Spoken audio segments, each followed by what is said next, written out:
ಶ್ರೀನಿವಾಸನ ಹತ್ರ ಹೋಗಿ, ತಿರುಪತಿಗೆ ಹೋಗಿ, ಪಂಡರಾಪುರಕ್ಕೆ ಹೋಗಿ ನಾವು ದೇವ್ರಿಗೆ ಏನು ಹೇಳಿ, ಸ್ವಾಮಿ ಮಗಳಿಗೊಂದು ಗಂಡು ಹುಡುಕ್ಸೋ, ಮಗನಿಗೊಂದು ಸೊಸೆ ಕೊಡಿಸು, ಮಗನಿಗೊಂದು ಕೆಲಸ ಕೊಡಿಸು, ನನ್ನ ಮಗ ಡಾಕ್ಟ್ರಿಗೆ ಹಾಕಿದ್ದಾನೆ ಕೆಲಸ ಕೊಡೋ, ಇದು ಕೇಳ್ತಿರ್ತೀವಲ್ಲ.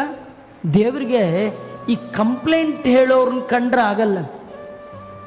ದೇವ್ರ ಮುಂದೆ ಏನು ಹೇಳಬಾರ್ದು. ನಿಮ್ದೆಲ್ಲ ಗೋಳೆಲ್ಲ ಅವನ ಹತ್ರ ಹೇಳಬೇಡಿ. ಯಾಕೆ ಗೊತ್ತಾ?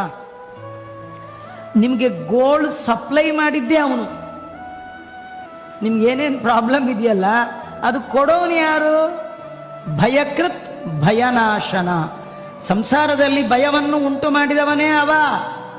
ಅವನ ಹತ್ರನೇ ಹೋಗಿ ಅವನು ಮಾಡಿದ್ದ ಅವನಿಗೆ ಹೇಳಿದ್ರೆ ಎಲ್ಲ ನಂಗೆ ಗೊತ್ತು, ನೀವು ಸುಮ್ಮನಿದ್ ಬಿಡು ಅಂತ. ಅವನ ಹತ್ರ ಏನು ಹೇಳೋ ಆಗಿಲ್ಲ. ನಿಮ್ಗೇನಾದರೂ ಹೇಳಬೇಕು ಅಂತಿದ್ರೆ ನಿಮ್ಮ ತೊಂದರೆ ತಾಪತ್ರಯಕ್ಕೆ ಹೇಳ್ರಿ. ನನ್ನ ಹತ್ರ ಬರಬೇಡ, ನನ್ನ ಹತ್ರ ದೇವರಿದ್ದಾನೆ ಅಂತ ತೊಂದರೆಗಳಿಗೆ ಹೇಳಿ.